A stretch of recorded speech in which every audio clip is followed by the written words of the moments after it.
Israel தேசத்தினுடைய வரலாறு பக்கம். ஸோ முதல் பகுதியாக ஒய் இஸ்ரேல் பற்றி சொல்லணும் அப்படின்னா, நாளுக்கு நாள் மிடில் ஈஸ்டில் யுத்தத்துக்குரிய செய்திகள் அதிகமாக பரவிட்டு வர்றதை தான் நம்ம பார்க்குறோம். It is getting escalated. அப்போ இந்த யுத்தம் முடியுமா முடியாதா, 2025 எப்படி இருக்கும்னு தெரியல. ஒரு வைரஸை தாண்டி வர்றதுக்குள்ளே அடுத்த ஒரு வைரஸ் உள்ளே வந்திருக்கு அப்படிங்கிற ஒரு அறிவிப்பு. ஒரு பக்கம் கொள்ளை நோய், ஒரு பக்கத்தில் யுத்தங்களின் செய்திகள், அதற்கு நடுவில் எர்த்குவேக்ஸ் வேற நம்ம கேள்விப்படுகிறோம். எல்லாமே நம்ம கடைசி நாட்களில் இருக்கிறோம் அப்படிங்கிறத ஒரு அறிவுறுத்தல் ஆன செய்தி தான். இது பயப்படுறதுக்கான செய்தி கிடையாது. எப்போவுமே நான் சொல்கிறது போல, எப்போவுமே நம்ம ஆசையாக எதிர்பார்க்கிற ராஜாவினுடைய வருகைக்கு ஆயத்தமாக இருப்பது நல்லது. ஸோ யூதர்களுடைய பண்டிகையிலேருந்து நான் இந்த நாளில் துவங்குறேன். ஒய் இஸ்ரேல் அப்படிங்கிற பகுதியில் முதலாவது இன்னைக்கு நம்ம தியானிக்க போகிறது அப்படி என்ன அப்படின்னா, யூதர்கள் கொண்டாடக்கூடிய ஒரு பண்டிகை, அது ஹனுக்கா அப்படின்னு சொல்லக்கூடிய பண்டிகை. இந்த பண்டிகை பற்றி தான் நம்ம பார்க்க போகிறோம். இந்த பண்டிகைக்கும் நமக்கும் என்ன சம்பந்தம் அப்படின்னு கேட்டிங்கன்னா, இந்த பண்டிகை கொண்டாடுவது வேதத்தில் இருக்கக்கூடிய ஒரு தீர்க்க தரிசனம் நிறைவேறி விட்டதை கொண்டாடக்கூடிய ஒரு விதம் அப்படின்னு சொல்லலாம். அப்போ தேவாலயத்தை குறித்து நம்ம படிக்கிறோம். சாலமோன் கட்டின தேவாலயம், பிறகு எஸ்ரா, நெகேமியா, ஜெருபாபேலை கொண்டு தேவன் கட்டின இரண்டாவது தேவாலயம். So 2 temple. இப்போ அவங்க முயற்சி செய்கிறது எதுக்காக? 3வது டெம்பிளை கட்டுறதுக்காக தான். ஸோ அந்த 2வது டெம்பிளில் நடந்த ஒரு சில சம்பவங்களை மையமாய் வைத்து கொண்டாடக்கூடிய ஒரு பண்டிகை தான் இந்த ஹனுக்கா அப்படின்னு சொல்லக்கூடியது. இட்ஸ் ஃபெஸ்டிவல் ஆஃப் லைட்ஸ் அப்படின்னு சொல்லலாம். இப்போ நம்மளுமே நிறைய பண்டிகைகளை நம்மளுடைய தேசத்தில் பார்க்குறோம். ஆனால் அந்த பண்டிகையுடைய பூர்வீகத்தை கேட்டிங்கன்னா பலருக்கு தெரியாது. அது என்ன பண்டிகையாக வேணால் இருக்கட்டும், பட் ரொம்ப சந்தோஷமாக கொண்டாடுவாங்க. நிறைய கொண்டாடுறத பார்க்குறோம். கவர்மெண்ட் ஹாலிடேஸ் எல்லாம் அதை நம்ம ரொம்ப சந்தோஷமாக அதை என்ஜாய் பண்ணுறோம். பட் ஸ்டில் அதோடைய ஹிஸ்ட்ரி என்னன்னு கேட்டால் நிறைய பேத்துக்கு தெரியாது. ஆனால் யூதர்களுடைய வரலாறு அப்படி கிடையாது. யூதர்களுக்கு ஒரு ஸ்ட்ராங் ஹிஸ்ட்ரி இருக்குது. நிறைய பேத்துக்கு ஒரு கேள்வி இருக்கும், இந்த பைபிளில் எழுதியிருக்கே அந்த காலத்தில் இருந்த இஸ்ரவேலர்கள், அவங்களும் இப்போ ஒரு நாடு இருக்கே இஸ்ரேல்னு, அங்கே இருக்கிற யூதர்களும் ஒன்று தானா அப்படிங்கிற முதல் பெரிய கேள்வியே நிறைய பேத்துக்கு உண்டு. ரெண்டுமே ஒரே பீப்புள் தான். வேதத்தில் பார்க்கக்கூடிய இஸ்ரவேலர்கள் தான், அவங்களுடைய சந்ததி தான் இன்னைக்கு நீங்கள் பார்க்கக்கூடிய இஸ்ரவேலர்கள். அப்போ அந்த நாடு, அவங்க எந்த நாட்டில் இருந்தாங்களோ அதே நிலப்பகுதியில் தான் இன்னைக்கு இஸ்ரேலுங்கிற ஒரு பேரில் நாடு உருவாகி அவங்க அங்கே இருக்கிறாங்க. அப்படின்னா இந்த பைபிளில் சொல்லப்பட்ட தீர்க்க தரிசனங்கள், வாக்கு தத்தங்கள், இந்த உடன்படிக்கையெல்லாம் இந்த பைபிளோட முடிஞ்சுதா இல்லை இது கண்டினியூ ஆகுதா அப்படின்னு கேட்டிங்கன்னா, இது கண்டினியூ ஆகுது. அந்த வேதத்தில் எந்த அற்புதங்களையும் அதிசயங்களையும் நீங்கள் பார்த்தீங்களோ அதே அற்புதங்களை இன்னைக்கு இந்த டேட்டில் கூட ஆண்டவர் அந்த ஜனங்களுக்காக செய்து கொண்டிருக்கிறார். அந்த தீர்க்க தரிசனங்கள் எதுவுமே மாறவே இல்லை. ஒன்றும் மறக்கவே கூடாது. இந்த பைபிள் நமக்கு கொடுத்தது யூதர்கள் தான். இதில் எழுதின எழுத்தாளர்கள் யூதர்கள் தான். இதில் எழுதப்பட்ட தீர்க்க தரிசனங்கள் யூதர்களுக்கு தான். நம்ம விசுவாசத்தின் வழியாக வந்த ஆபிரகாமினுடைய சந்ததி கர்த்தர் இன்றைக்கு சபையை பாதுகாக்கிறார். சபைக்கு இயேசுவானவர் தலையாயிருக்கிறார். ஆனாலும் 2 பேத்துக்குள்ள வாக்கு தத்தங்கள் டிஃப்ரெண்ட். அப்போ நம்ம எதுக்காக காத்திருக்கிறோம்? போன வாரம் பார்த்தோம், இயேசு கிறிஸ்துவுடைய வருகைக்காக காத்திருக்கிறோம். அந்த நாட்களில் அப்படிதான் ஒருவரை ஒருவர் ஆற்றி தேற்றி கொண்டாங்க. இப்போ இந்த ஹனுக்கா ஃபெஸ்டிவலை பற்றி நம்ம பார்க்கலாம். இந்த ஹனுக்கா ஃபெஸ்டிவலை பற்றி நம்ம படிக்கணும் அப்படின்னு சொன்னால், முதல்ல பைபிளில் எழுதப்பட்ட ஒரு சில தீர்க்க தரிசனங்களை கொஞ்சம் பொறுமையாக நம்ம இன்னைக்கு கற்றுக்கொள்ள போகிறோம். ஸோ அதுக்கு நம்ம எடுத்துக்கொள்ள வேண்டிய பகுதி என்ன அப்படின்னு கேட்டிங்கன்னா, தானியேல் 8வது அதிகாரம். இப்போ தானியேல் புஸ்தகம் ஒரு மிக பொக்கிஷம் அப்படின்னு சொல்லலாம். ஏன்னு கேட்டிங்கன்னா, இந்த பூமியில் இருக்கக்கூடிய எதிர்காலத்தின் வரலாறு பக்கங்கள், அதாவது ராஜ்யங்கள் தோன்றி, ராஜாக்கள் எழும்பி, ராஜாக்கள் மறைந்து, ராஜ்யங்கள் சரிந்து விழுகிற அத்தனையும் எழுதப்பட்ட ஒரே புஸ்தகம் எது அப்படின்னு சொன்னால் தி புக் ஆஃப் டேனியல். அப்போது டேனியல் ரொம்ப இம்பார்ட்டன்ட். பழைய ஏற்பாட்டில் 27வது புஸ்தகம், புதிய ஏற்பாட்டில் 27வது புஸ்தகமாக இருப்பது ரெவலேஷன், வெளிப்படுத்தல் விசேஷம். இது 2க்கும் நிறைய ஒற்றுமைகள் உண்டு. 2ஐயும் சேர்ந்து கம்பைன் பண்ணி படிப்பது நல்லது. அப்போ தானியல் புஸ்தகத்தில் மட்டும்தான் அடுத்தடுத்து தனக்கு பின்பாக வரக்கூடிய 400 ஆண்டு காலங்களில் நடக்க போகிற ராஜ்யங்களுடைய எழுச்சி, ராஜ்யங்களுடைய தோல்விகள், சாம்ராஜ்யங்கள் எழும்புவதும் சரிவதும் பற்றி துல்லியமாக எழுதி வைத்தது தானியேல் தீர்க்கதரிசி தான். ஸோ கர்த்தர் அப்படிப்பட்ட ஒரு விசேஷத்தை, ஞானத்தை தானியேலுக்கு கொடுத்தார். வரப்போகிற காரியங்களை அவருக்கு முன்னறிவித்தார். அப்படி முன்னறிவித்த சாம்ராஜ்யங்களை குறித்து நம்ம தானியேல் 2வது புஸ்தகத்திலே நீங்க படிச்சிருப்பீங்க. ஒரு மிகப்பெரிய சிலை, அந்த சிலையினுடைய ஒவ்வொரு பாகமும் ஒவ்வொரு சாம்ராஜ்யத்தை குறிக்குது அப்படிங்கிறத தெரிஞ்சுக்கலாம். அன்னைக்கு தானியேல் இருந்த காலகட்டங்கள்ல அவர் உள்ள நுழையும் பொழுது பாபிலோன் பெரிய சாம்ராஜ்யமா இருந்தது. இன்னைக்கு எப்படி அமெரிக்காவை ஒரு சுப்ரீம் பவர் அப்படின்னு சொல்றோம், அந்த மாதிரி ஒரு காலகட்டத்துல இந்த பாபிலோன் தான் பெரிய ஒரு சக்கரவர்த்தியா இருந்தாங்க. சாம்ராஜ்யம் எழும்பி பிரகாசிச்சது, ஒரு வல்லமையான ஒரு ராஜ்யமா இருந்தது. ஸோ பாபிலோனுக்கு அடுத்தது வந்தது தான் மேதிய பெர்ஷியா. மேதிய பெர்ஷியாவுக்கு அப்புறம் வந்தது கிரேக்க சாம்ராஜ்யம். ஸோ இந்த சாம்ராஜ்யங்களை குறித்து தான் நம்ம இன்னைக்கு என்ன பண்ண போறோம், பார்க்க போறோம். இந்த முதல் 3ல் முதல் பாபிலோன் சாம்ராஜ்யம், அடுத்தது நான் என்ன சொன்னேன், மேதிய பெர்ஷியா சாம்ராஜ்யம். இப்போ நம்ம திருப்பிக் கொள்ளலாம். 8வது அதிகாரம். தானியேலுக்கு ஆண்டவர் கொடுத்த தரிசனங்கள் ரொம்ப ஆச்சரியமான தரிசனங்கள். நம்ம அநேக புஸ்தகங்களை விரும்பி படிப்போம். எந்த புஸ்தகத்தை நீங்க விரும்பி படிப்பீங்க? யாரை கேட்டாலும் நமக்கு பிடிச்ச புஸ்தகம், நமக்கு புரிகிற மாதிரி இருக்கக்கூடிய புஸ்தகத்தை திரும்ப திரும்ப கூட வாசிப்போம். ஆனால் சில பகுதிகள் நமக்கு புரியாது, நம்மளே என்ன செஞ்சிருவோம், ஒரு தீர்மானம் பண்ணிட்டு அதை படிக்கவே மாட்டோம். ஆனால் அங்கே தான் நிறைய ரகசியங்கள் என்ன இருக்கு, ஒளிஞ்சிருக்கு. அதனால வேதத்தை வாசிங்க, நிறைய வாசிங்க. இன்னைக்கு இருக்கக்கூடிய கள்ள உபதேசங்கள்ல மாட்டிக்காம நம்மளை தேவன் காத்து கொள்வார். அப்போ இது ஒரு மைனர் ஃபெஸ்டிவல் தான்.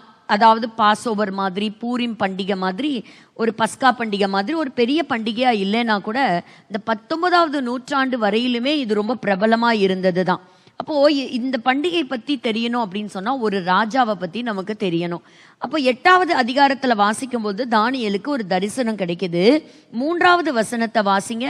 நான் என் கண்களை ஏறெடுத்து பார்த்தேன், இதோ 2 கொம்புகளுள்ள ஒரு ஆட்டுக்கடா ஆற்றிற்கு முன்பாக நின்றது. அதன் 2 கொம்புகளும் உயர்ந்தவைகளுமாயிருந்தது. ஆகிலும் அவைகளில் ஒன்று மற்றதை பார்க்கிலும் உயர்ந்திருந்தது. உயர்ந்த கொம்பு பிந்தி முளைத்தெழும்பிற்று. போதும். இப்படியெல்லாம் படிச்சாலே நமக்கு ஒன்றும் புரியாது இல்லையா? என்னடா ஆடு 2 கொம்பு, இந்த கொம்பு வளர்ந்துச்சான், ஒன்று பெருசா இருந்துச்சான் அப்படின்னு நம்ம விட்டுருவோம். இப்போ இதுதான், அதை தான் ரேம் அப்படின்னு சொல்றோம். ஸோ இது எது குறிக்குது அப்படின்னு சொன்னா, ஆட்டுக்கடா அப்படிங்கும்போது மேதிய பெர்ஷியா சாம்ராஜ்யத்தை குறிக்குது. அநேகருக்கு தெரிஞ்சிருக்கலாம், தெரியாதவங்க இதை தெரிஞ்சுக்கோங்க. மேதிய பெர்ஷியா சாம்ராஜ்யம் ஆரம்பத்துல மேதியா இருந்தது, பின்பு முளைத்தது பெர்ஷியா. அப்புறம் 2 சாம்ராஜ்யமும் இணைந்து ஒரு மிகப்பெரிய சாம்ராஜ்யமா மாறிடுச்சு. அதோடைய பேர் தான் என்னது, பெர்ஷியா சாம்ராஜ்யம். ஸோ பெர்ஷியர்களுடைய தாக்கம் நம்முடைய நாட்டில் கூட அவங்க உள்ள வந்ததை பார்க்குறோம். இன்னைக்கு பெர்ஷியன் டைல்ஸ்ன்னு சொல்லுவாங்க, பெர்ஷியன் ஆர்கிடெக்சர்னு சொல்லுவாங்க. ஸோ அவங்க இருந்ததுக்கான அடையாளம் எல்லா இடங்கள்லையும் உண்டு, நம்ம நாடுகள்லையும் உண்டு.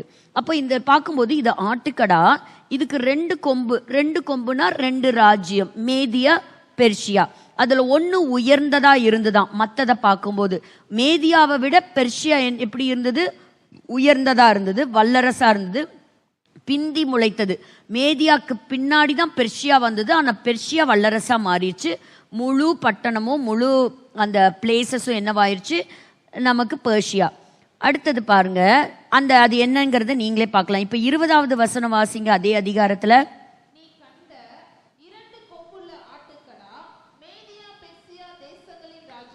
தேசியங்களின் ராஜாக்கள். ஸோ நமக்கு ஆன்சரும் இதே அதிகாரத்தில் இருக்குது. அப்போ 3வது வசனத்துல ஆட்டுக்கடா என்ன அப்படின்னு நீங்க யோசிச்சீங்கன்னா, ஆட்டுக்கடா 2 கொம்புங்கிறது எதை குறிக்குது, மேதியா பெர்ஷியாவுடைய ராஜ்யங்கள் அப்படின்னு குறிக்குது. உங்களுக்கு தெரிஞ்ச பிரபலமான ராஜா பேர் சொல்லுங்க பார்க்கலாம் பெர்ஷியால.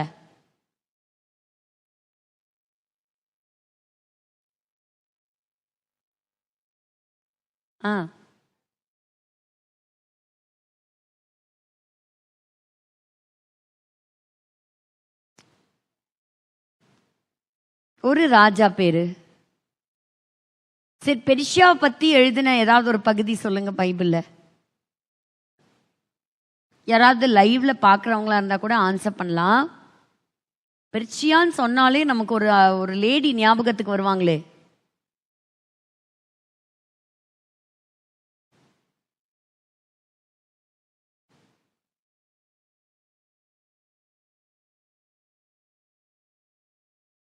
எஸ்தர் ராஜாத்தி,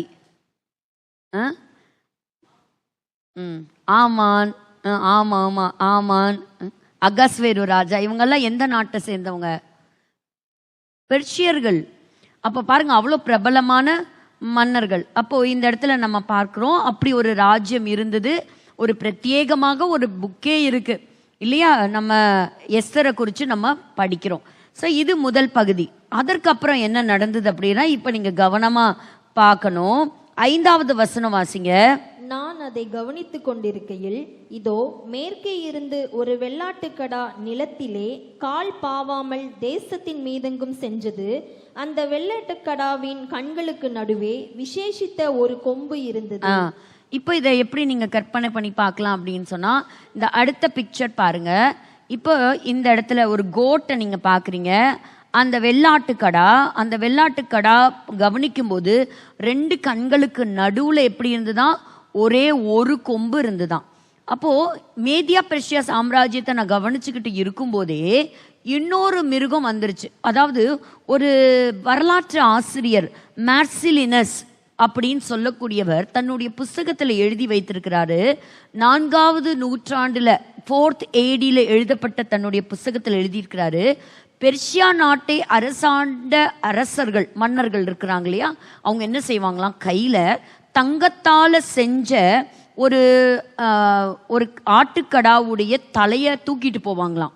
அப்போ அந்த மாதிரி ஒரு யுத்தத்துக்கு போறாங்க அப்படின்னு சொன்னா, அந்த இராணுவத்துக்கு முன்பாக ஒரு தங்கத்துல செஞ்சதை எடுத்துட்டு போவாங்களாம். ஆண்டவர் பாருங்க, இந்த ராஜ்யங்கள் எழும்புறதுக்கு முன்பாகவே ஆண்டவர் இந்த மிருகங்களுடைய அடையாளங்களை வைத்து வரக்கூடிய ராஜ்யங்களை பற்றி ரொம்ப அழகாய் சொன்னார். அப்போ இந்த இடத்துல நம்ம பார்க்குறோம். அப்போ நீங்க 3 வார்த்தை, the ram, goat and the horn, அதாவது இந்த கொம்புகள், ஆட்டுக்கடா, வெள்ளாட்டுக்கடா, இது 3ஐயும் நீங்க ஞாபகம் வச்சுக்கணும். அப்போ இவர் என்ன சொல்றாரு, நான் பார்த்துட்டு இருக்கும் போதே பார்த்தா திடீர்னு ஒரு ஆட்டுக்குட்டி, அந்த ஆடு பார்த்தா ஒரு இடத்துல நிக்க மாட்டேங்குது, இங்க குதிக்குது அங்க குதிக்குது, வேகமா குதிச்சுக்கிட்டே இருக்குது, கால் படாம எல்லா தேசத்தின் மேலமும் போகுது, எல்லா தேசத்தையும் அது டிராவல் பண்ணுது. அந்த கண்ணுக்கு நடுவுல என்ன இருந்தது, ஒரு விசேஷித்த ஒரு கொம்பு இருந்தது அப்படின்னு போடப்பட்டிருக்கு. இப்போ 21வது வசனம் வாசிங்க. அதே அதிகாரத்துல, ரோமமுள்ள வெள்ளாட்டுக்கடா. சோ முதல்ல அந்த ஆடு எந்த தேசத்தை குறிக்குது? கிரேக்கர்கள் இந்த பூமியில இருந்தாங்களா? உங்களுக்கு தெரிஞ்ச பேரை சொல்லுங்க பார்க்கலாம். உங்க ஹிஸ்டரி புக்ஸ்ல நீங்க படிச்ச கிரீக் அப்படின்னாலே தி கிரேட் பிலாசபர்ஸ் அப்படியெல்லாம் நம்ம சொல்லுவோம். Very good. அப்போ நிறைய பேர்த்த நம்ம என்ன செஞ்சிருக்கிறோம், படிச்சிருக்கிறோம் இல்லையா? அப்போ கிரேக்கர்கள்னாலே பிலாசபர்ஸ் தான். அப்போ அந்த மாதிரி எல்லாம் ஆட்களை நம்ம பார்த்திருக்கிறோம். வெள்ளாட்டுக்கடா கிரேக்கு தேசத்தின் ராஜா.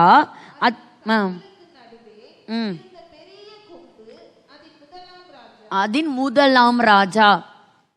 இப்போ இந்த ஹிண்ட் தான் பைபிள்ல கொடுத்துருக்கு.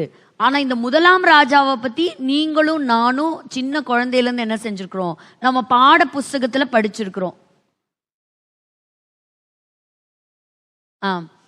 Alexander the great. அதுதான் பாருங்க, த பெரிய ராஜான்னு கொடுத்துட்டாங்க. இன்னைக்கு வரைக்கும் அலெக்சாண்டரை நம்ம என்னன்னு சொல்றோம், அலெக்சாண்டர் த கிரேட்.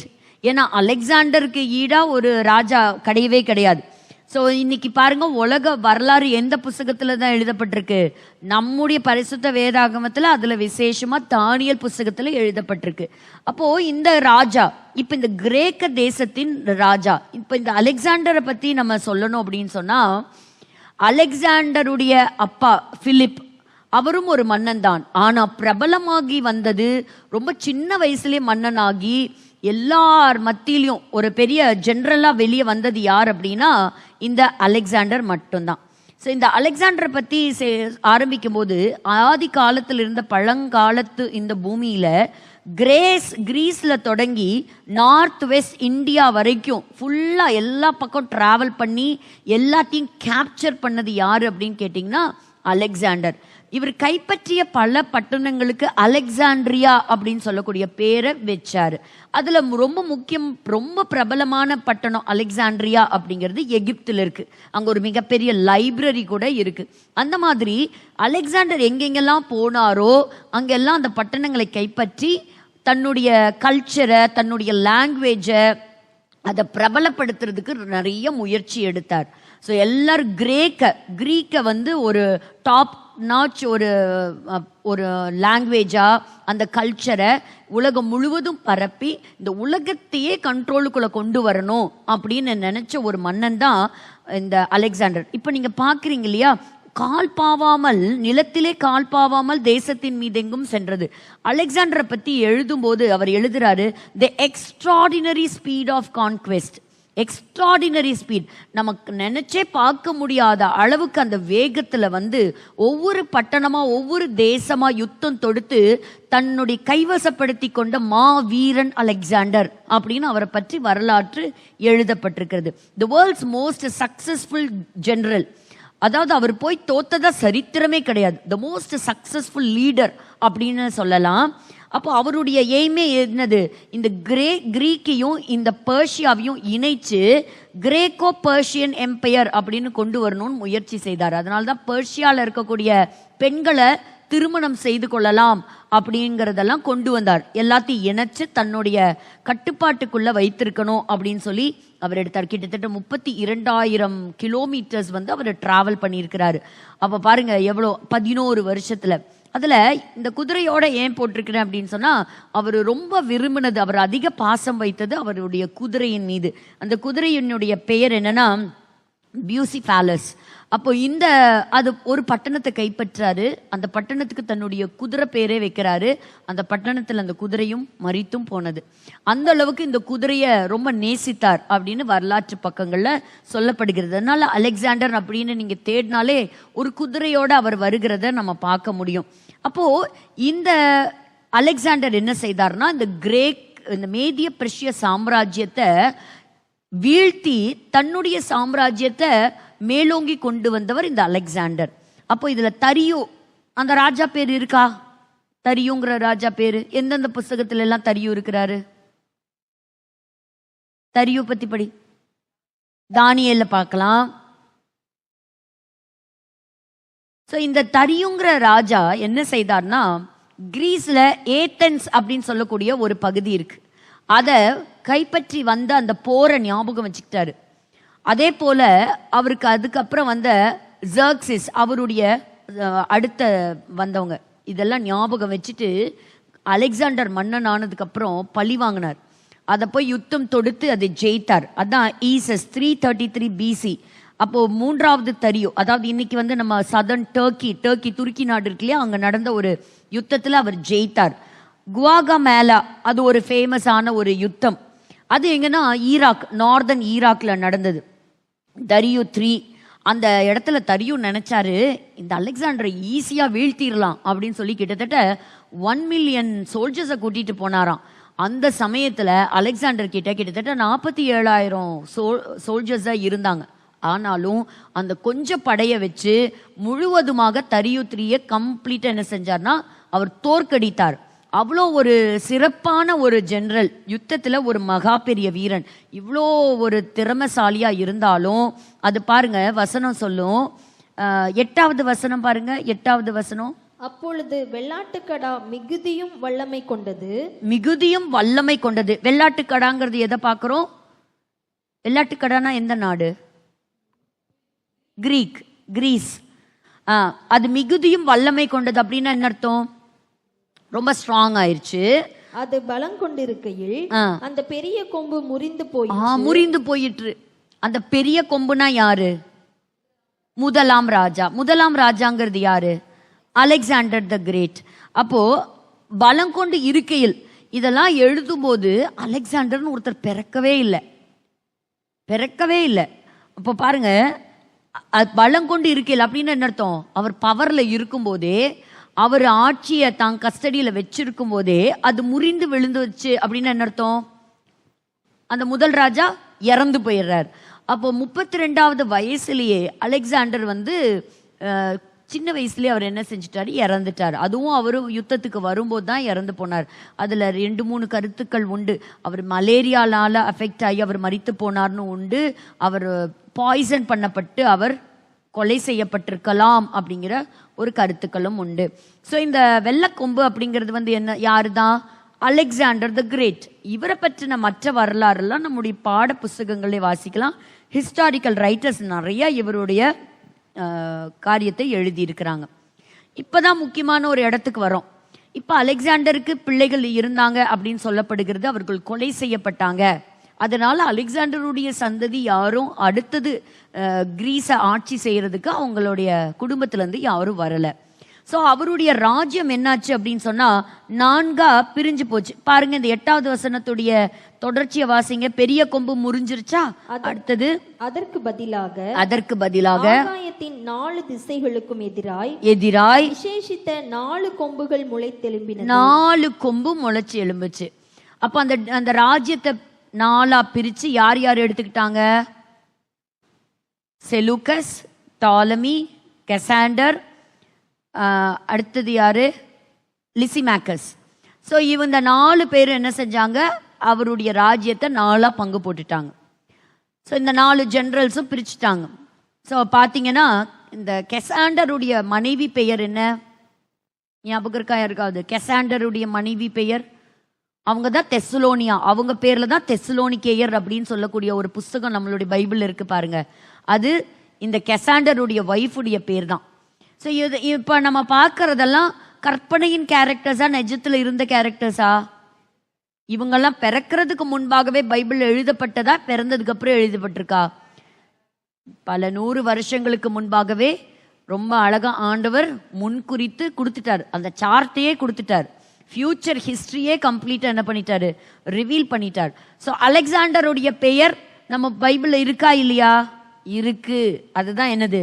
பெரிய கொம்பு, பெரிய ராஜா. இப்போ பைபிள் பாருங்க, அது எவ்வளோ ஒரு ஆத்தென்டிக்கான புக் பார்த்தீங்களா? அதை பொய்ன்னு ஒருத்தர் கூட என்ன செய்ய முடியாது, நிராகரிக்க முடியாது. அது எத்தனையோ பேர் முயற்சி செஞ்சு தோத்து தான் போயிட்டாங்க. ஸோ இந்த செலுக்கஸ்லேருந்து 8வதாக வந்தவன் தான் ஆன்டியோக்கஸ் எபிஃபானஸ். ஆன்டியோக்கஸ் எபிஃபானஸ் 4.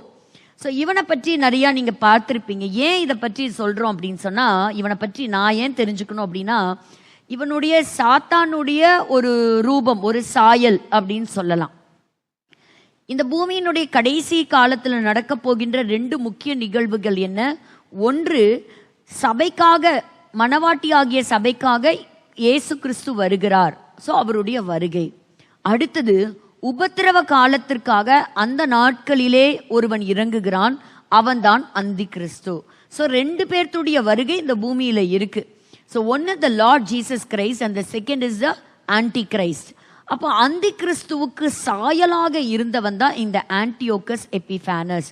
இவன் பிறக்கிறதுக்கு ஒரு 400 வருஷத்துக்கு முன்னதாகவே தானியேலை கொண்டு ஆண்டவர் சில காரியங்களை வெளிப்படுத்தி கொடுத்தார். அவன் எப்படிப்பட்டவனா இருப்பான் அப்படிங்கிறது.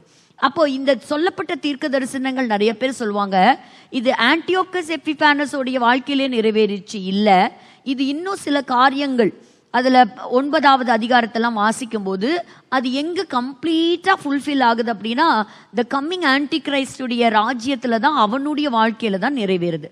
ஸோ ஆன்டியோக்கஸ் எபிஃபானஸ், அப்போ இவன் ஒரு பயங்கரமான ஈவில், இவனை விட ஒரு பெரிய ஈவில் வரப்போகிற காலத்தில் இருக்க போகிறது. இப்போதான் ஒரு சம்பவத்தை நம்ம ஞாபகத்துக்கு கொண்டு வரோம், கொஞ்சம் ரீவைண்ட் பண்ணுறோம். என்ன அப்படின்னு கேட்டிங்கன்னா, இந்த 2வது தேவாலயம் இடிக்கப்பட்டுருச்சு இல்லையா? அப்போ இடிக்கப்பட்டதுக்கு அதான் முதல் தேவாலயம் இடிக்கப்பட்டதுக்கு அப்புறம் பாபிலோன் தேசத்திலேருந்து சிறையிருப்பிலிருந்து கொஞ்சம் பேர் போய் மறுபடியும் இடிக்கப்பட்ட இடத்துல என்ன செஞ்சாங்க அப்படின்னா, தேவாலயத்தை கட்டினாங்க. ரொம்ப சந்தோஷமா இருந்தாங்க. ஆனா இவங்களுக்குன்னு தனி ராஜ்யம் கிடையாது, இஸ்ரேல் அப்படின்னு சொல்லி நாடும் கிடையாது, இஸ்ரேல்னு சொல்லி தனி பொலிட்டிக்கல் கவர்மெண்ட்டும் கிடையாது.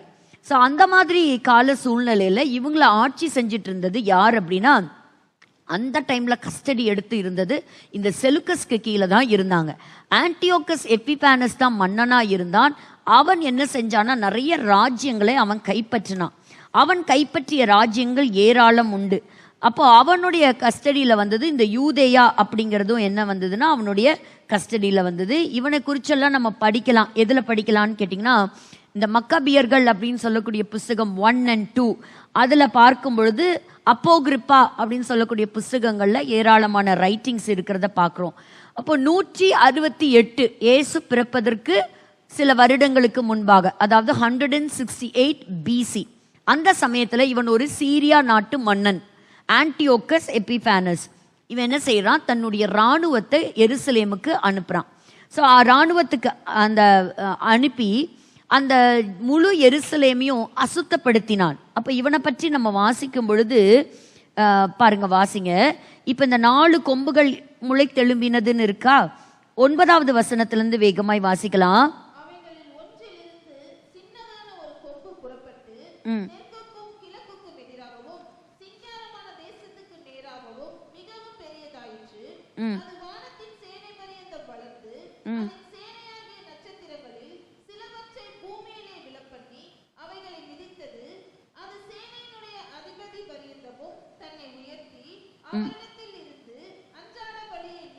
அன்றாட பலியை நீக்கிற்று,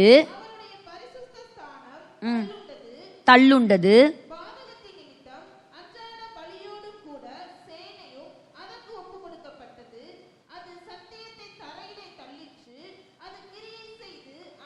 அனுகூலம் அடைந்தது. போதும். அப்போ அந்த 4 அவைகளில் ஒன்றிலிருந்து ஒரு சின்ன கொம்பு புறப்பட்டுச்சு. இப்ப இங்க 4 கொம்பு இருக்கா, டாலமி, கெசாண்டஸ், லிசிமாக்கஸ், செலுக்கஸ். அப்போ அந்த ஒரு கொம்புல இருந்து என்ன முளைக்கணும், ஒரு சின்ன கொம்பு முளைக்கணும். அப்ப இந்த கொம்பு அப்படியெல்லாம் வரும்போது நிஜமான கொம்புன்னு நீங்க நினைக்க கூடாது. ஸோ அதுக்கு ஒரு ஹிடன் மெசேஜ் இருக்கு. இப்போ நம்ம பார்க்குறோம், ஒரு ராஜ்யம், அதுல ஒரு தனிப்பட்ட ஒரு மனிதன். அப்ப அவன் எப்படிப்பட்டவனா இருக்கிறானா, அவன் சேனை பரியந்தம், வானத்தின் சேனை பரியந்தம் வளர்ந்து அதோடைய சேனையாகிய நட்சத்திரங்களில் சிலவற்றை பூமியிலே விழப்பண்ணினான். அவன் கிட்டத்தட்ட பார்த்தீங்கன்னா 80,000 பேர்த்த அவன் என்ன செய்தானா, கொலை செய்தான். ஸோ அந்த அளவுக்கு இந்த யூதர்களுக்கு விரோதமாய் அவன் எழும்பி வந்தான். யாரு, இந்த ஆன்டியோக்கஸ் எபிஃபானஸ். 9லிருந்து 12 வரைக்கும் எழுதப்பட்டிருக்கிறது இந்த சின்ன கொம்பை பத்தி தான். அதுதான் அந்தி கிறிஸ்துவுக்கு சாயலாக வந்தவன். இவனை விட மோசமாக வரப்போகிறவன் தான் அதி சீக்கிரத்தில் வர காத்திருக்கிறான். அப்போ அவனை தான் பிசாசு அடுத்த காயினா இறக்க போறது அவனை தான். அப்ப இவன் என்ன பண்ணானா, அதி சீக்கிரத்துல இவனும் நிறைய பட்டணங்களை வேக வேகமா கைப்பற்றிட்டான். சவுத்துல ஈஜிப்ட், ஈஸ்ட்ல பெர்ஷியா, பார்த்தா, அர்மேனியா.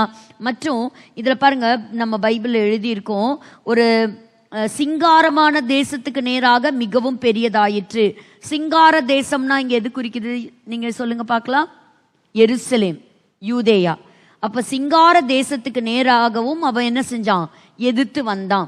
அப்படி வந்து யூதேயாவையும் அவன் கைப்பற்றிட்டான். இப்போ இவனை பற்றின ஒரு சின்ன வரலாறு குறிப்பு என்ன எழுதியிருக்கு அப்படின்னு சொன்னா, எகிப்துக்கு ஆட்களை அனுப்புறான். ஆன்டியோக்கஸ் எபிஃபானஸ் எகிப்துல சீப்புரு தீவு அப்படின்னு சொல்லக்கூடிய ஒரு தீவை கைப்பற்றுறதுக்கு தன்னுடைய ஆர்மியை அனுப்புறான். அனுப்பும் போது என்ன ஆகுது, அனுப்பிட்டு இவன் போறான். போற வழியிலே இவனுடைய வழியை ஒருத்தர் தடுக்கிறார். அவருடைய பேரு கேலியஸ் பாம்பிலஸ் லீனியஸ். ஸோ இவர் யார் அப்படின்னா, ரோம சாம்ராஜ்யத்தை சேர்ந்த அம்பாசடர். அப்ப போகும்போது அவனை வழியிலே நிறுத்தி, ஆன்டியோக்கஸ் நீ இங்கே நில்லு, நீ உடனே என்ன செய்யணும், எகிப்தை விட்டு நீ வெளியே போகணும், உன் படையெல்லாம் கூட்டிட்டு நீ என்ன செய்யணும், இந்த தேசத்தை விட்டு நீ வெளியே போகணும் அப்படின்னு சொல்லும்போது, நான் போய் என்னுடைய கவுன்சிலோட நான் வந்து ஆலோசனை செஞ்சுட்டு வரேன்னு சொன்னான். நீ இங்கே ஒரு தீர்மானம் எடுக்கணும்னு சொல்லிட்டு, அவர் ஒரு வயசானவர். அப்போ அவர் கேலியஸ் என்ன செஞ்சார்னா, அவனை சுத்தி ஒரு வட்டம் போட்டாராம், ஆன்டியோக்கஸ் எபிஃபானஸை சுத்தி. இந்த கோட்டை விட்டு நீ எதுவும் பேசாம இந்த கோட்டை நீ தாண்டி வந்தீனா, இந்த ரோம சாம்ராஜ்யம் உனக்கு விரோதமா யுத்தத்துல களமிறங்கும். இல்ல நீ உடனே உன் படையை கூட்டிட்டு எகிப்தை விட்டு வெளியே போனீனா யுத்தம் இல்லை, ஏதாவது ஒன்று சாய்ஸ் ஒன்னோடது அப்படின்னு சொல்லும்போது, நல்லா சிந்திச்சு நான் என்னுடைய படையை கூட்டிட்டு நான் போயிடுறேன் அப்படின்னு சொல்லி எகிப்துல இருந்த அந்த படையெல்லாம் கூட்டிட்டு எகிப்தை விட்டு போன ஆன்டியோக்கஸ் எபிஃபானஸ் நேரா போய் தன்னுடைய கோபத்தை கக்குனது எங்க அப்படின்னா, எருசலேம்ல தான், யூதேயாவில் தான். அங்க இருக்கக்கூடிய மக்களை பிடிச்சி அவங்கள கொடூரமா நடத்தி, அங்க இருக்கக்கூடிய சிறு பிள்ளைகள், அவங்களுடைய ஆண்கள், பெண்கள், அப்படி எல்லாத்தையும் என்ன செஞ்சான்னா கொலை செய்தான். கிட்டத்தட்ட 80,000 பேர்த்த அவன் கொலை செய்தான். அப்போ இந்த மாதிரி அவன் கொலை செய்து, இதெல்லாம் வந்து 168-67 BC, டிசம்பர் 167. அப்ப என்ன செய்யறான் அப்படின்னா, அங்க இருந்த யூதர்கள் அவங்களுடைய பாக்கியமா நினைக்கக்கூடிய, அவங்களுக்கு பெருமை சேர்க்கக்கூடிய இடமாக நினைக்கக்கூடிய அந்த தேவாலயத்துக்குள்ள உள்ள போய் அந்த தேவாலயத்தை அசிங்கப்படுத்தினா, அசுத்தப்படுத்தினா. ஆன்டியோகஸ் எபிபானஸ் தன்னையே தெய்வமாக காட்டினான். கிரேக்கர்களுக்கு நிறைய தெய்வங்கள் உண்டு, ஆனா யூதர்கள் அப்படி கிடையாது. They believe in one god, ஒரே தேவன், அப்படிதான் அவங்க விசுவாசிப்பாங்க. அது அவனுக்கு கொஞ்சம் கூட பிடிக்கவே இல்லை. அப்ப கிரேக்கர்களுடைய தெய்வங்களை நீங்க வழிபடணும்னு சொல்லி அவங்கள வற்புறுத்தினான். நீங்க விருத்த சேதனம் செய்யக்கூடாதுன்னு அதை தடை பண்ணனா. அப்போ அவங்க ஒவ்வொரு ஓய்வு நாளை தடை செய்தான். அப்படியெல்லாம் நீங்க ஓய்வு நாள்ல நீங்க இருக்கக்கூடாதுங்கிறத தடை செய்தான். அடுத்தது அந்த மாதிரி அவங்களுடைய பண்டிகைகள் அதுக்கெல்லாம் ஒரு முற்றுப்புள்ளி வச்சான். அவங்களுடைய கலாச்சாரங்கள், யூதர்கள் பின்பற்றக்கூடிய அவங்களுடைய ட்ரெடிஷன்ஸ் எல்லாத்தையும் என்ன செஞ்சான், எதையும் நீ ஃபாலோ பண்ணக்கூடாது அப்படின்னு சொல்லிட்டு தன்னையும் ஒரு தெய்வமாக அந்த இடத்துக்குள்ள வச்சு கொண்டு போய் வச்சான். ஜிஎஸ் அப்படின்னு சொல்லக்கூடிய ஒரு அவனுடைய தெய்வத்தை கொண்டு போய் அந்த இடத்துக்குள்ள வச்சான். அப்போ இவன் தான் ஆன்டியோகஸ் எபிஃபானஸ். இவனுக்கும் வரலாற்று பக்கங்கள்ல இவனை பற்றி நிறைய வரலாற்று ஆசிரியர்களும் எழுதி இருக்கிறாங்க. அப்போ இவன் என்ன செஞ்சான், எல்லாத்தையும் அழிச்சு ரொம்ப அவங்கள டார்ச்சர் பண்ணான். அப்போ டார்ச்சர் பண்ணி அந்த இடத்துல பன்னியை கொண்டு போய் அந்த இடத்துல பலி செலுத்தினான். அப்படி பலி செலுத்தி அவங்களுடைய தேவாலயத்தை அசிங்கப்படுத்தி அந்த இடத்துல ஒரு சாய்ஸ் கொடுத்தான். இங்க பாரு, ஒன்னா நீ மாறதா இருந்தா கிரேக்குக்கு மாறு, இல்லையா நீ சாவு, டெத்தா இல்லைன்னா நீ கன்வெர்ட் ஆகுறியா. அப்படி கழுத்து மேல கத்தி வச்ச மாதிரி அவங்களை எல்லாம் துன்புறுத்தினான். அந்த சமயத்துல இது எப்ப நடந்தது சொல்றாங்க, ஹீப்ரு மாசம் கிஸ்லேவ் அப்படின்னு சொல்லக்கூடிய மாதத்துல 25ஆம் தேதி 168வது நாள் நடந்த ஒரு சம்பவம். அப்படி அவங்க செய்யும் பொழுது சும்மா இருப்பாங்களா யூதர்கள்? அன்னைக்கு அவங்க என்ன செஞ்சாங்க, நாங்க செத்தாலும் சாகரமே தவிர நாங்க விக்கிரகத்தை நாங்க ஒரு நாளும் வணங்க மாட்டோம்னு தைரியமா தங்களுடைய தலைகளையும் கொடுத்தாங்க. அப்படி இருக்கும்போது ஒரு ஆசாரிய குடும்பம், ஒரு பிரீஸ்ட் ஃபேமிலி, ஸோ அந்த ஃபேமிலி அவங்களுடைய பேர் ஹாஸ்மோனியர்கள் இல்லைன்னா மக்காபியர்கள் அப்படின்னு சொல்றோம். அதுல அவங்க இந்த ஆன்டியோகஸ் உடைய கொடூரம் தாங்க முடியாம என்ன செஞ்சாங்கன்னா எதிர்த்து போராட ஆரம்பிச்சாங்க. எதிர்த்து போராடும் போது அந்த குடும்பத்தினுடைய தலைவருடைய பெயர் மட்டத்தியாஸ். அப்போ அவருக்கு ஒரு மகன் இருந்தான். அவர் ஒரு வயதானவர். அந்த வயசான காலத்திலையும் அந்த ஆன்டியோகஸ்க்கு எதிர்த்து வந்தார். அவருக்கு ஒரு பையன், அவன் தான் ஜூடா மெக்கபி அப்படின்னு சொல்லி நம்ம வரலாற்று பக்கங்களை இவரை பற்றி பார்க்க முடியும். அவரு கொஞ்சம் யூதர்களை என்கரேஜ் பண்ணி அவங்களெல்லாம் கூட்டு சேர்ந்துக்கிட்டு இந்த ஆன்டியோகஸ் எபிஃபானஸ்க்கு விரோதமா அவங்க ஒரு ரிவால்ட்ல இறங்கி அதுல அவங்க ஜெயிச்சு அந்த டெம்பிளை மறுபடியும் என்ன செஞ்சாங்கன்னா கைப்பற்றினாங்க. 2 பெரிய யுத்தங்கள் நடந்தது. 2 யுத்தங்களையும் சீரியர்கள் தோற்கடிக்கப்பட்டாங்க. அவங்களுடைய ஆர்மி கம்ப்ளீட்டா தோற்கடிக்கப்பட்டுச்சு. அப்படி கைப்பற்றின உடனே என்ன செஞ்சாங்க அப்படின்னு சொன்னா அது ஒரு மிகப்பெரிய வெற்றி யூதர்களுக்கு. அப்போ அந்த இடத்துல அவங்க 3 காரியம். 1, என்ன ஆனாலும் சரி நாங்க என்ன செய்ய மாட்டோம், நீ சொல்ற தெய்வங்களை நாங்க வணங்க மாட்டோம். 2வது, யூதர்களுக்கு அடையாளமே இல்லாம பண்ணணும்னு நினைச்சான். கிரேக் கல்ச்சரை கொண்டு வந்து கம்பல் பண்ணி இன்சிஸ்ட் பண்ணான். அதுக்கு எதிர்த்து போராடினாங்க. எங்களுக்குன்னு தனி கவர்மெண்ட் வேணும், நாங்களே எங்களை ஆட்சி செய்யணும், ஒரு பொலிட்டிக்கல் அட்டானமி எங்களுக்கு வேணும் அப்படின்னு ஒரு குறிக்கோளோட அவங்க பயணிச்சாங்க. அதுல ஜெயிச்சாங்க. அப்போ அந்த சமயத்துல அவங்க தேவாலயத்தை கைப்பற்றின உடனே அவங்க செஞ்ச ஒரு காரியம் என்னன்னா, அங்க இருக்கக்கூடிய அந்த மெனோரா, ஸோ அதை உடனே விளக்கு என்ன செஞ்சாங்களாம், பத்த வச்சாங்களாம். இந்த ஃபர்ஸ்ட் ஸோ தேவாலயம் கிடைச்ச உடனே ஃபர்ஸ்ட் ஒர்க் அவங்க செஞ்சது என்ன அப்படின்னா அதை இந்த கேண்டில பத்த வைக்கிறது தான். ஆனா அங்க ஒரு குட்டி ஜாடி தான் இருந்துதான். அந்த ஜாடியில எண்ணெய் ஒரு நாள் திரி எறிகிற அளவுக்கு தான் ஆயில் இருந்தது. அந்த ஒளிவ எண்ணெய் அவ்வளோதான் இருந்தது. அந்த ஒளிவ எண்ணெய் மறுபடியும் அவங்க மற்ற நாளெல்லாம் அந்த கம்ப்ளீட்டா மற்றதெல்லாம் எரியணும் பாருங்க, அந்த அளவுக்கு ஆயில் திரும்ப அவங்க கொண்டு வரணும். அப்போ இந்த ஒரு முக்கியமான ஒரு விஷயமா அப்படின்னு சொன்னா 1-2 வசனங்கள் வாசிங்க பார்க்கலாம். இது அவங்களுடைய பழக்க வழக்கத்துல ஆண்டவரே இவங்களுக்கு கொடுத்த ஒரு காரியம். லேவியராகமம் 24:1-4 வசனங்கள் வேகமாய் வாசிக்கலாம். பின்னும் கர்த்தர் மோசேயை நோக்கி, குத்து விளக்கு எப்பொழுதும் எரிந்து கொண்டிருக்கும்படி அதற்காக இடித்து பிழிந்த தெளிவான ஒளிவ எண்ணெயை இஸ்ரவேல் புத்திரர் உன்னிடத்தில் கொண்டு வரும்படி அவர்களுக்கு கட்டளையிடு. போதும், அதை நீங்க தொடர்ந்து நீங்க வாசிச்சு பாருங்க. அப்ப இதுல இருந்து உங்களுக்கு ஒண்ணு புரிஞ்சிருக்கும். இடித்து பிழிந்து அவங்க என்ன செய்யணும், பியோர் ஆலிவ் ஆயில் அவங்க கொண்டு வரணும். ஸோ அது அவங்களுக்கு ஆண்டவர் கொடுத்த கட்டளை. ஆனா இவங்களுக்கு தேவாலயம் கிடைச்சிச்சு, ஆனா அந்த விளக்கு எரிய வைக்கிறதுக்கு எண்ணெய் இல்லை. அப்போ ஒரு ஆளை அனுப்புறாங்க, நீ போய் எப்படியாவது என்ன செய்ய, அந்த ஆயிலை நீ சீக்கிரம் கொண்டு வான்னு. அந்த ஆயிலை போய் அவன் கொண்டு வர்றதுக்கு 8 நாள் ஆச்சான். ஆனா ஆச்சரியம் என்ன அப்படின்னா, அந்த 8 நாள் அவன் வர்ற வரைக்கும் அந்த திரி அணையாம எரிஞ்சுதான். ஸோ இன்னைக்கு வரைக்கும் அவங்களுடைய வரலாற்று புஸ்தகங்கள்ல ரபிமார்கள் எழுதி வைத்திருக்கிறாங்க, the miracle of the oil. Oil குறையவே இல்லையாம் 8 நாள். ஸோ அப்படி ஒரு அற்புதம் நடந்தது. அதை இன்னைக்கு வரைக்கும் அதை சிந்திச்சு அவங்க செலிப்ரேட் பண்ணக்கூடிய ஒரு முக்கியமான ஒரு ஃபெஸ்டிவல் இதுதான்.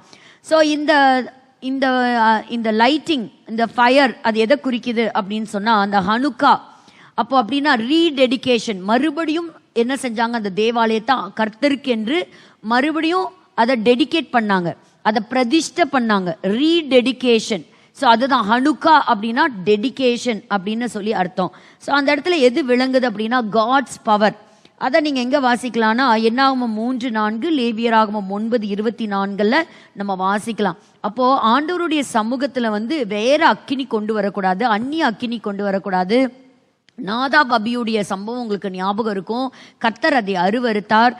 அந்த அளவுக்கு அந்த ஒரு ஃபயருங்கிறதே இவங்களுக்கு ஒரு அடையாளம் தான். பாருங்க, எகிப்தை விட்டு இஸ்ரவேலர்கள் வெளியே வந்த உடனே 40 வருஷம் அந்த வனாந்தரத்துல அக்னி ஸ்தம்பமாய் கர்த்தர் அவங்கள வனாந்தரத்தில் நடத்தினார். அது எதற்கு அடையாளம் அப்படின்னா, காட்ஸ் பவர், அவருடைய வல்லமையை குறிக்கிறது அந்த அக்கினி. மோசேவை சந்திக்கும் போது அங்க எரிந்து கொண்டிருந்த அக்கினி, அணையாமல் எரிந்து கொண்டிருந்த அக்கினி. So it reveals God's power. அதே போல ஆசரிப்பு கூடாரம் அவங்க அமைக்கும் போதும் அதே போல அவங்க என்ன செஞ்சாங்க, விளக்கு அணையறதுக்கு முன்பாக சாமுவேல் போய் படுத்துக்குவாரு அப்படின்னு அந்த தேவாலயத்தை பற்றி எழுதும்போது அந்த விளக்கை பற்றியும் எழுதப்பட்டிருக்கு. அதே சாலமோன் தேவாலயம் கட்டும் பொழுது, டெடிகேட் பண்ணும்போது பரலோகத்திலிருந்து அக்கினி வந்ததை நம்ம வேதத்துல கூட வாசிக்க முடியும்.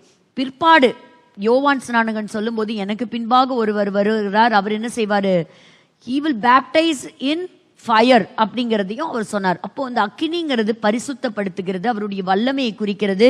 அண்ட் காட்ஸ் பிரசன்ஸ், அவருடைய பிரசன்னத்தை குறிக்கக்கூடியது. இன்னைக்கு நமக்குள்ளேயே பரிசுத்த ஆவியானவரை நமக்கு கொடுத்திருக்கிறார். எவ்வளோ பெரிய பாக்கியம் பாருங்க.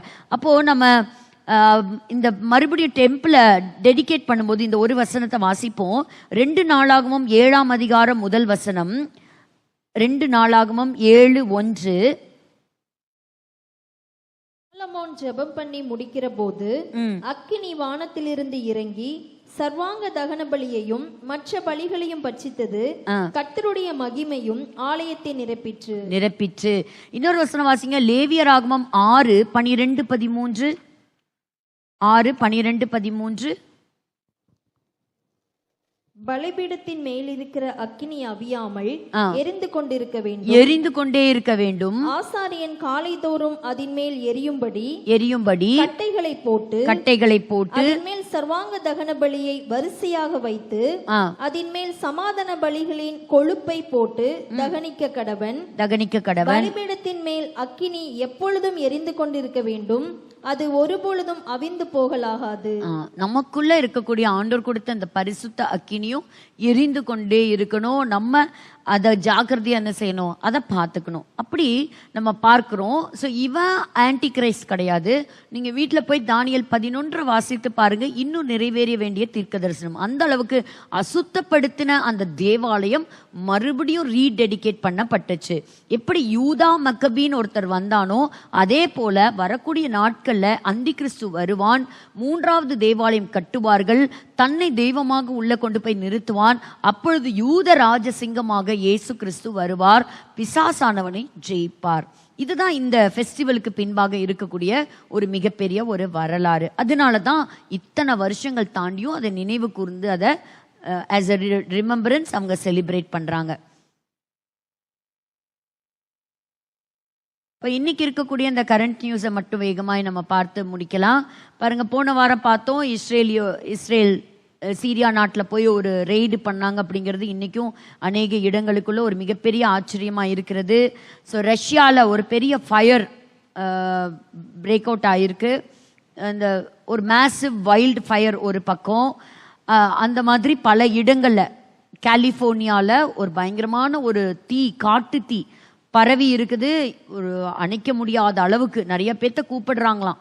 ஸோ யாராவது எக்ஸ்பீரியன்ஸ் இருந்தீங்கன்னா வந்து எங்களுக்கு உதவி செய்யுங்க அப்படின்னு சொல்லி திடீர்னு தீ பரவ ஆரம்பிச்சிருக்கு. அதே போல் ரஷ்யாவில் நடந்த ஒரு ஃபயர், அது பக்கத்தில் தான் அவங்களுடைய ஏர் பேஸ் இருக்குது. ஸோ அந்த தளவாடங்கள் எதுவும் பாதிக்கப்பட்டுறக்கூடாது, அந்த அளவுக்கு திடீர்னு ஒரு பயங்கரமான ஒரு தீ. ஒரு பக்கம் இயற்கையின் சீரழிவுகளை நம்ம பார்க்குறோம். இது பார்த்தீங்க அப்படின்னு சொன்னால், இந்த டெம்பிள் பற்றி பார்த்தோம்ல, இந்த 2வது தேவாலயம் பக்கத்தில் பார்க்கும் பொழுது அவங்க அந்த நாட்களில் தங்களை சுத்திகரித்து கொள்றதுக்காக என்ன செய்வாங்கன்னா, ஒரு தங்களை பரிசுத்தப்படுத்திக்கிறதுக்கு ஒரு சின்ன ஒரு குளம், அதில் போய் தங்களை சுத்திகரிக்கணும். நமக்கு டைம் இல்லை அதை வாசிக்கிறதுக்கு. ஆனால் மிக்வா அப்படின்னு சொல்லுவாங்க. இது லேவி புஸ்தகம் 14, 15, 19 அந்த அதிகாரங்களில் தங்களை பரிசுத்தப்படுத்திக்கணும், அதாவது அந்த தண்ணீருக்குள்ள போய் மூழ்கி என்ன செய்யணும், பரிசுத்தப்படுத்திக்கணும். இந்த மிக்வாவை தான் என்ன செய்தார்னா ஜான் த பேப்டிஸ்ட் அன்னைக்கு வனாந்திரத்தில் செய்தார்.